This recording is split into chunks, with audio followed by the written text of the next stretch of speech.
Muy bien, bueno, pues estamos aquí para platicar un poco sobre el seminario de investigación educativa de esta materia tan interesante como es la de seminario de investigación de la maestría en educación y docencia.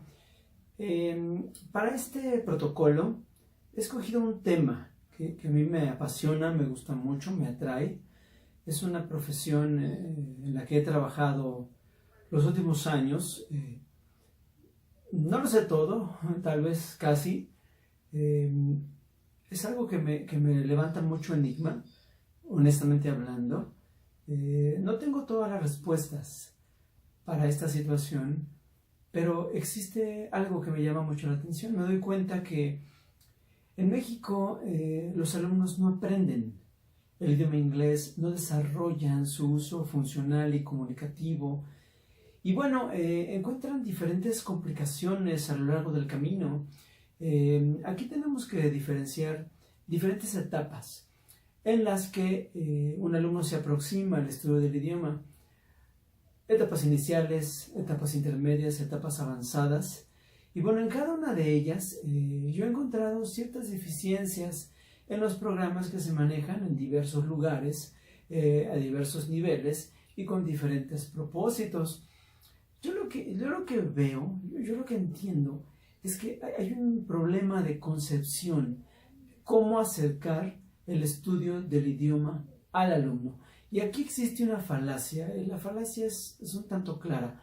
Se cree, se piensa que un alumno de una segunda lengua, en este caso inglés, va a aprender este idioma solo porque yo le hablo en ese mismo idioma.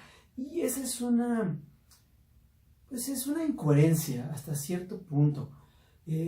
Porque ¿cómo espero, no? ¿Cómo espero que una persona aprenda un código lingüístico diferente si apenas se está acercando a él, si apenas lo está tocando, apenas lo está conociendo y apenas lo está elaborando? Bueno, ese es el problema, ¿no? Ese es el contexto que prevalece aquí en nuestro país. Hay muchas estadísticas que indican, pues, cuál es nuestro lugar en la escala internacional, en el ranking internacional, respecto del uso y dominio del idioma inglés como segunda lengua, dejémoslo así. Y bueno, nuestro lugar no es nada privilegiado, ¿no? Encima de nosotros hay otras naciones muy avanzadas en las cuales los programas que utilizan pues son un poco más sensibles, un poco mejor diseñados, mejor integrados y más coherentes, de modo que los alumnos logran el desarrollo de esta competencia, ¿no? Una competencia comunicativa en el uso de una lengua que no es su lengua materna.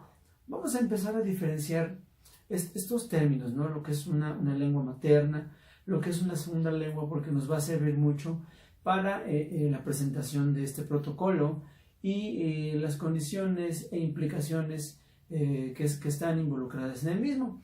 Entonces, bueno, esa es la situación. Los mexicanos no estudiamos bien inglés y por lo tanto no aprendemos bien inglés. Tendríamos que revisar el enfoque con el cual se le está acercando el idioma, pues a muchos niveles, desde el nivel primaria, secundaria, sin mencionar que en la preparatoria es nulo, ¿no? A nivel público, en la universidad, bueno, pues también es complicado, a menos que asista yo a una institución de tipo privado, y ya en lo sucesivo, bueno, pues academias de idiomas, lugares donde uno paga, ¿no?, por estudiar. Esa situación pues también tenemos que revisarla. Entonces el problema como tal es precisamente ese. La gente no aprende bien inglés, no lo comunica, no lo habla, porque la manera como se diseña la metodología de su enseñanza, pues tampoco es adecuado, es un tanto falaz. Así es como yo lo he visto, me he percatado, gracias a los estudios que he realizado en respecto de la enseñanza del idioma y ahora con la maestría. Me doy cuenta de esta situación. Es así.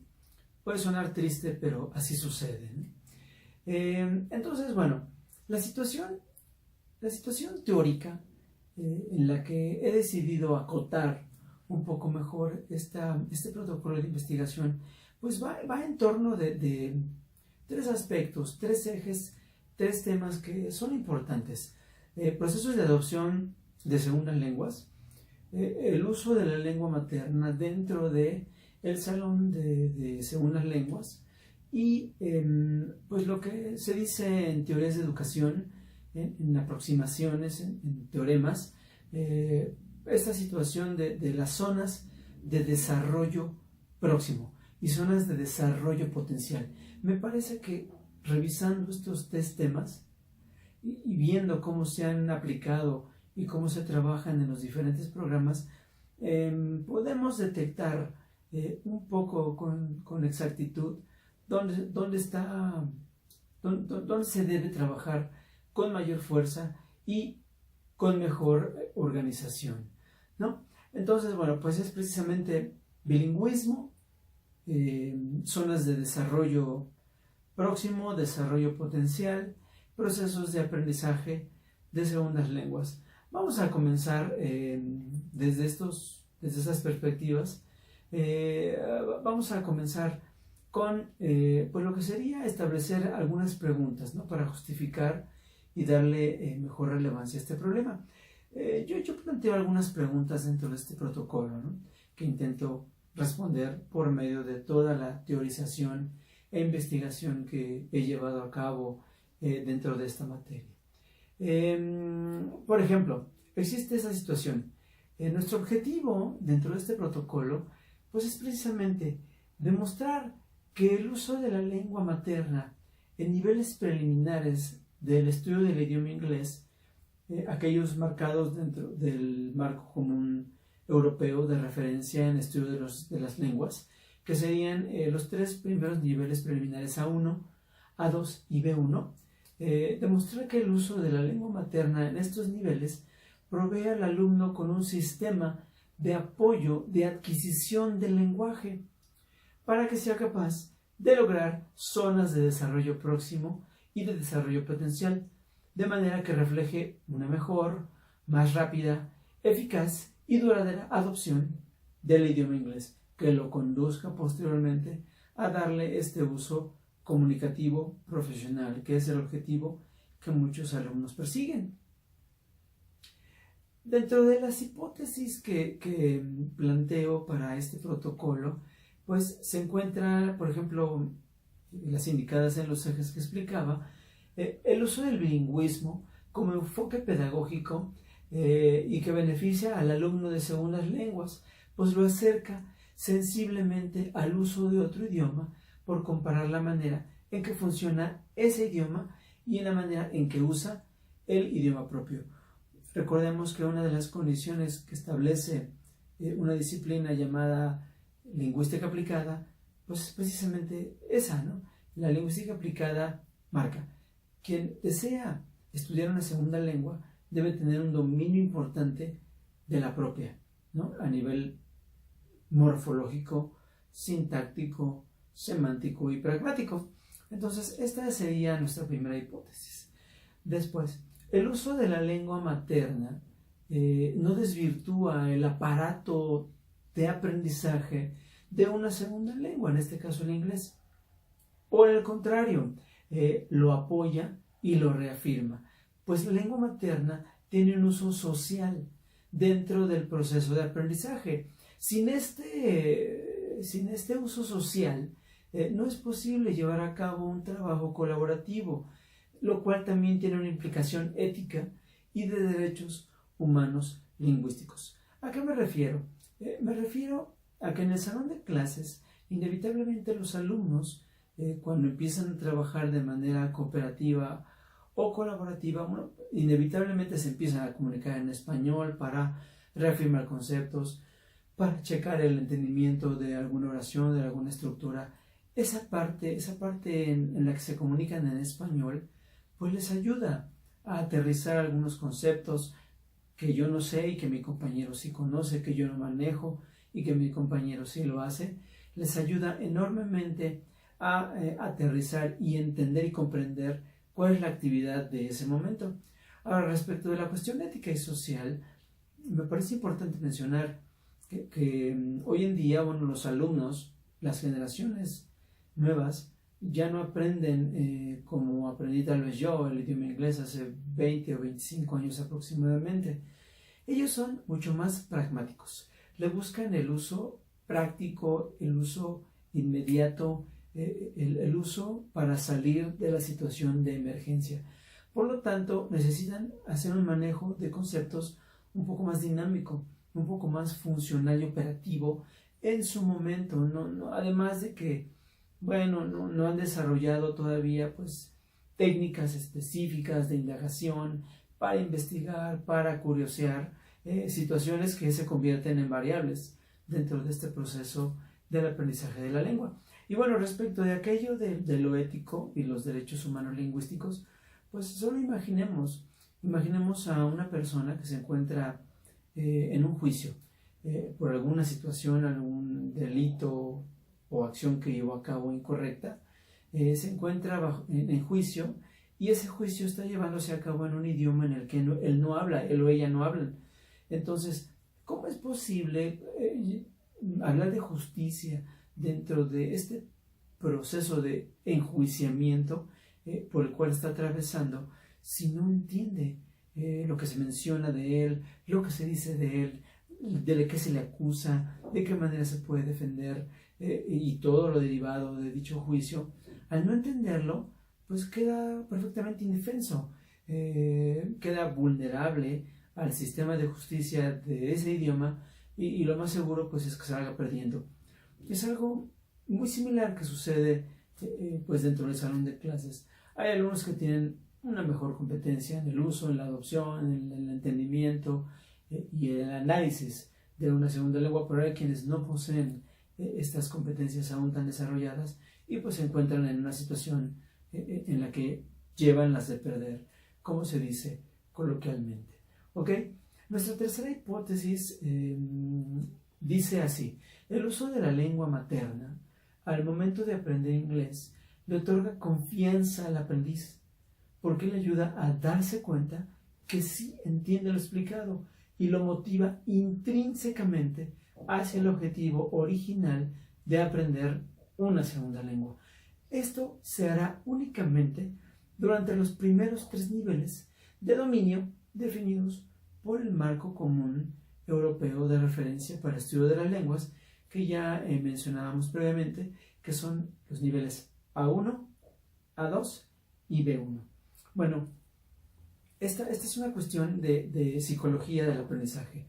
Cuando un alumno no se encuentra motivado, cuando no ve un avance, no genera esta motivación interna, probablemente traiga otro tipo de motivación instruccional, personal, profesional, pero si no encuentra en la actividad que está llevando a cabo un progreso palpable, un progreso visible, pues la motivación intrínseca no se genera o se ve afectada, y por lo tanto esta es la situación que marca la diferencia entre continuar estudiando lo que está estudiando o sencillamente detenerse, ¿no? Y pausarlo hasta quién sabe cuándo otra vez, que son ya casos típicos en el sentido sociopsicológico dentro del aprendizaje de una segunda lengua. Si aprendo, sé y voy conociendo, sigo. Si no, saben que con permiso me retiro y busco una metodología que me acomode mejor.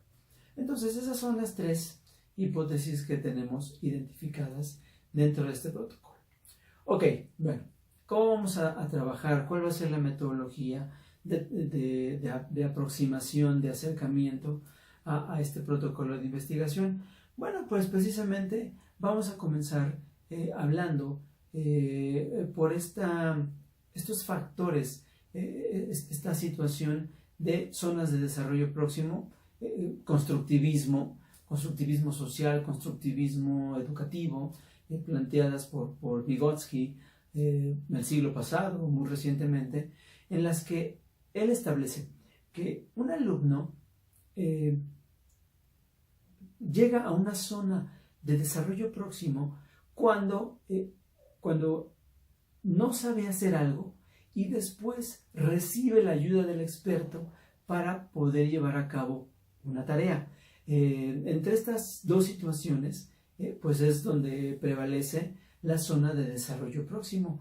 Cuando ya sabe hacer algo, gracias a la ayuda de un experto, y quiere ahora seguir haciendo algo, pero de manera independiente, entonces ahora damos lugar a las zonas de desarrollo potencial.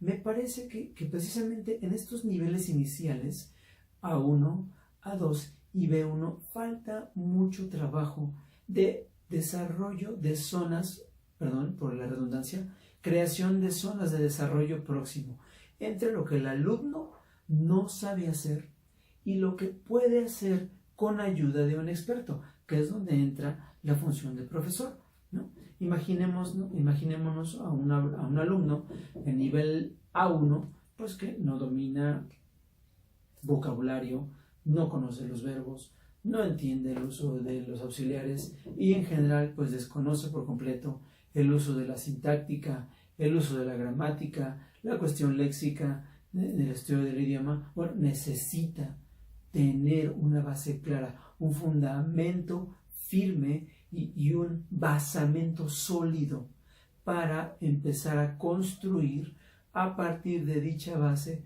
estas zonas de desarrollo próximo, que son aquellas, como lo explicábamos hace un momento, en las que no sabe hacer una tarea, no sabe ejecutar una acción y entonces sabe ejecutarla, pero gracias a la ayuda de un experto en la materia, que es donde entra el profesor, ¿no? Con su plan, su pedagogía, su metodología. Dentro de estos aspectos de aprendizaje del idioma, aprendizaje para el alumno, enseñanza de parte del profesor, me parece que debe haber más claridad. Y es ahí donde entra el bilingüismo. El bilingüismo, pues como un teorema, como propuesta de estudio, bueno, pues habla de que dentro del salón de clases, pues existen dos idiomas.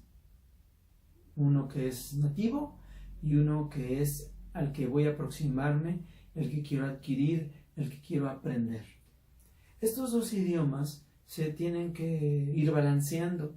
No puedo pensar en dar 100% inglés una explicación mientras mi alumno está en cero inglés.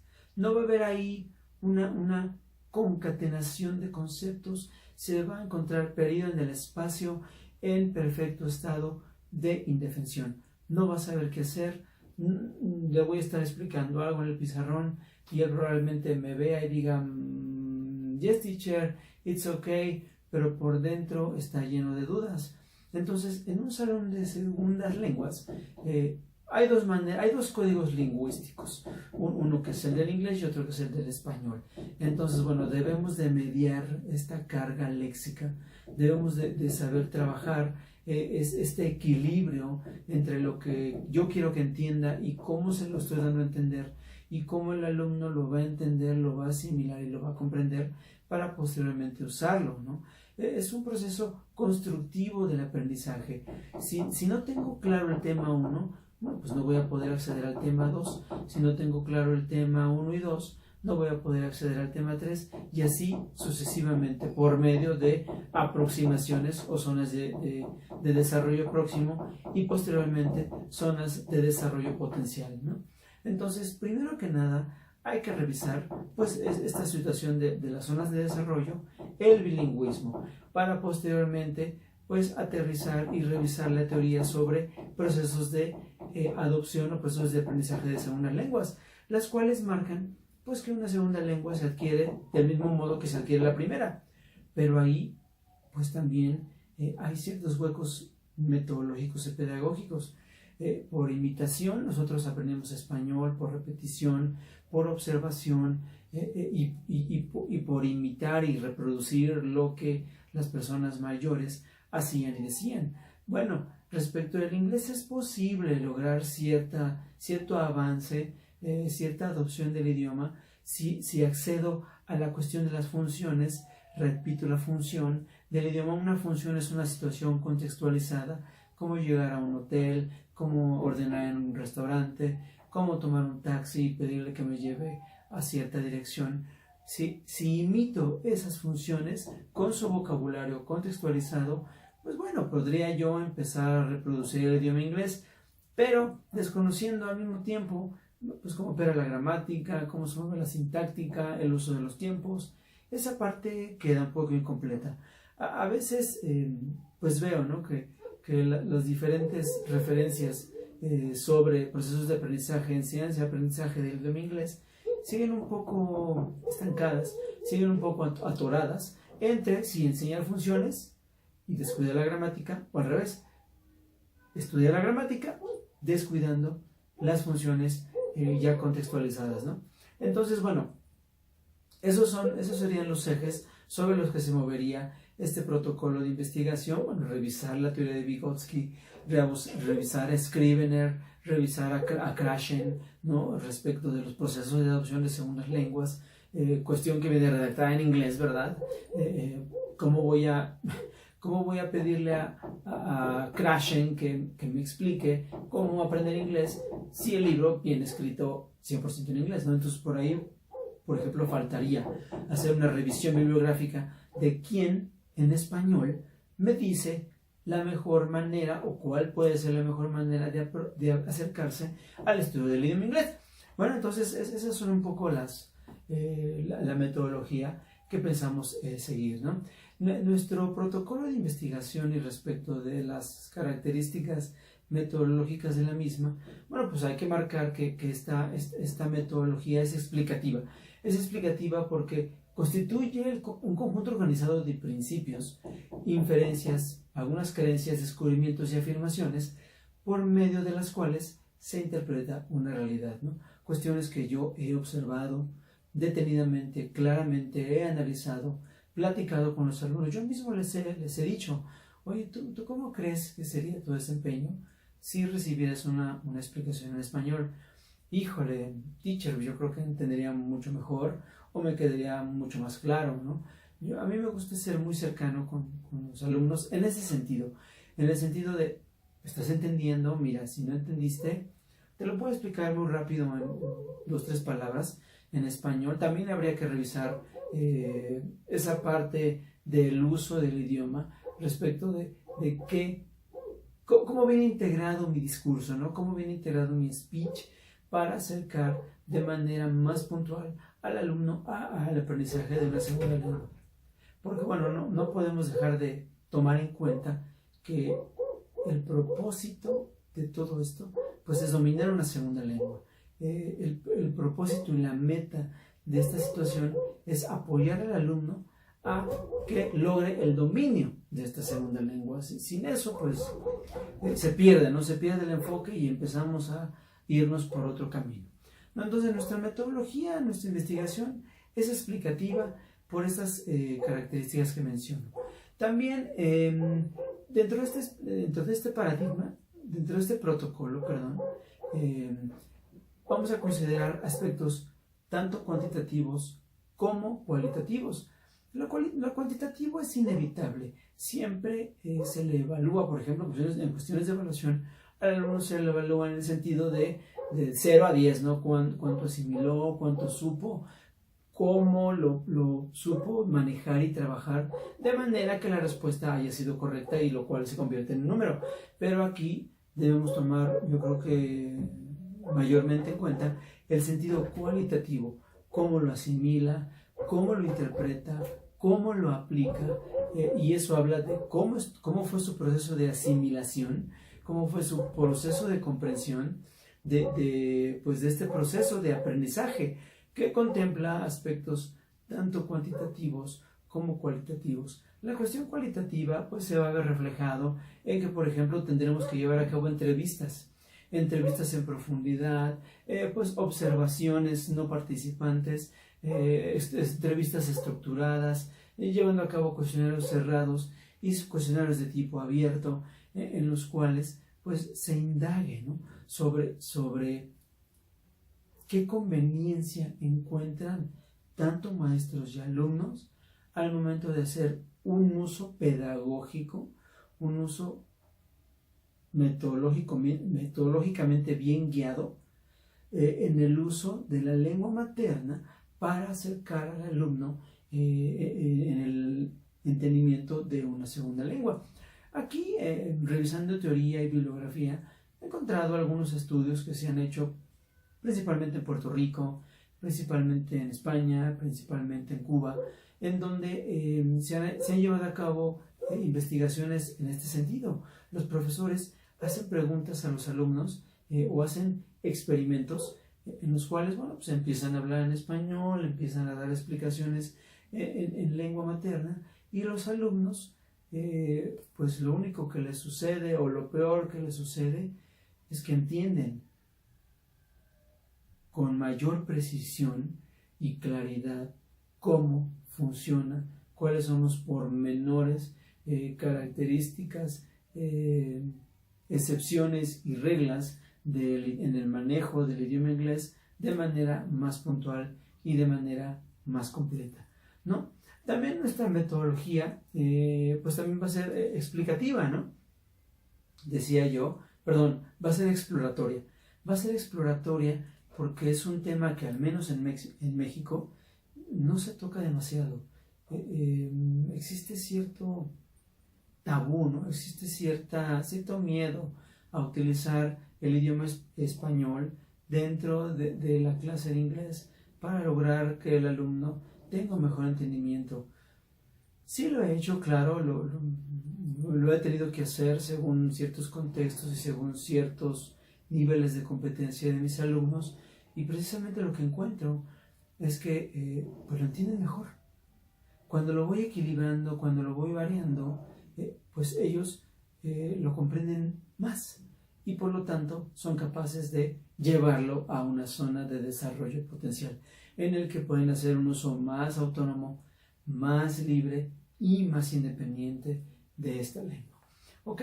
Bueno, el tratamiento y la naturaleza de nuestra investigación, bueno, pues es observacional, porque vamos a ir haciendo algunas observaciones respecto de cómo suceden estas interacciones con la lengua materna.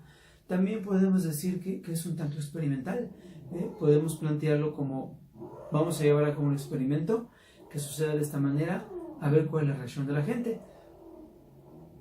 Nuestra investigación va a ser de tipo transversal también, porque en diferentes momentos y ocasiones se van a tener que ir planteando preguntas y sacando resultados de cómo van sucediendo estas prácticas. También va a ser longitudinal, porque dentro de un proceso amplio de tiempo se van a revisar cuáles son los resultados en el tratamiento de esta investigación. La población que yo pretendo estudiar o que pretendo tomar como significativa para este protocolo y en su momento utilizar estas teorizaciones que estoy haciendo, pues serían alumnos adultos, ¿no? Alumnos adultos de entre 20 a, no sé, 45, 60 años de edad, porque son quienes ya tienen definido lo que necesitan, ya saben muy bien lo que buscan lograr, tienen buena motivación intrínseca y están comprometidos consigo mismos, para lograr los objetivos planteados. Me parece que esta población es la que se ha descuidado, ¿no? Educación para adultos, educación a nivel superior, en donde pues ya no aprenden con juegos, ya no aprenden con dinámicas de primaria o secundaria. Ya lo que ellos necesitan es una explicación, bueno, pues pragmática, puntual, práctica, que los saque del lío, que los saque del problema en el momento, y por lo tanto puedan a partir de ahí, insisto, pues empezar a hacer un uso más autónomo e independiente del idioma por poseer una base lógica importante, sólida y clara. Ok, dentro de las variables que podemos considerar en este protocolo, bueno, pues obviamente hay directas e indirectas. Por ejemplo, nuestras variables directas, la comprensión que se haga del idioma, ¿no?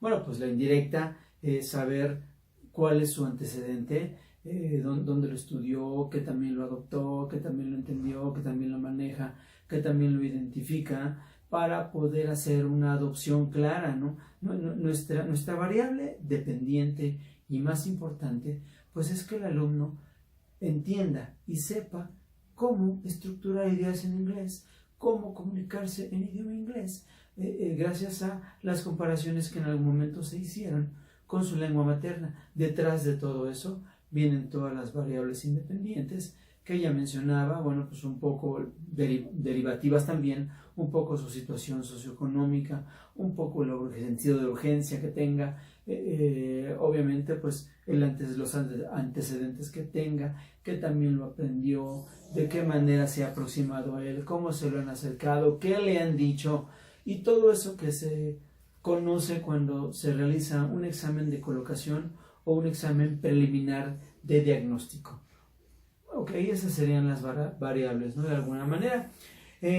Respecto de las técnicas de investigación que queremos llevar a cabo, bueno, pues son precisamente técnicas bibliográficas, técnicas observacionales, técnicas experimentales que nos vayan proveyendo de información con la cual, bueno, pues podamos ir definiendo y acotando con mucha mejor precisión cómo se va a diseñar, por ejemplo, una serie de contenidos, ¿no? Una serie de contenidos que nos digan, por venir estructurados así, en el sentido curricular y metodológico, bueno, ahora aplicado con nuestras teorías del bilingüismo, de zonas de desarrollo próximo y potencial y procesos de aprendizaje de segundas lenguas, bueno, podamos asegurar tanto en el sentido cuantitativo como en el sentido cualitativo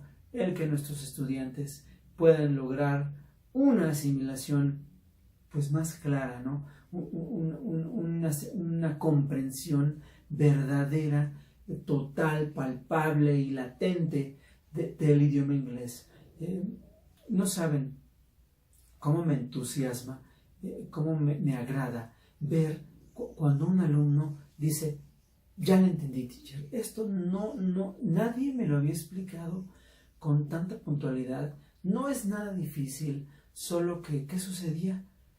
Pues que no era capaz de aterrizar la explicación en inglés, pues porque no conocía todo ese vocabulario utilizado en esa explicación. Entonces, volvemos a las preguntas preliminares. ¿Cómo pretendo que un alumno se acerque al entendimiento en el uso del idioma inglés si la manera en que le explico cómo funciona ese proceso, pues se lo digo precisamente en ese código lingüístico que él desconoce y que no reconoce? Necesitamos darle una base, necesitamos darle un antecedente completo, sensible y claro para que a partir de ahí, bueno, pues esté en posibilidad de construir un verdadero aprendizaje, desarrollarlo a un nivel importante y darle esa autonomía que al final el paradigma del constructivismo, ya sea social, ya sea psicológico, en este caso socioeducativo, pues tanto persigue, tanto describe y define como un paradigma que pues es el que se usa hoy en día o el que más se utiliza hoy en día en diferentes disciplinas, en diferentes lugares, a diferentes niveles, y que es el que de algún modo da esa garantía que el alumno aprenda con claridad, adopte conocimientos, el mismo dé lugar u origen a otros conocimientos y le ayudemos a reinterpretar de manera guiada, de manera clara, esos nuevos paradigmas o esos nuevos conocimientos que él vaya creando. Y pues bueno, esta es la información referente a este protocolo de información. Muchísimas gracias y hasta luego.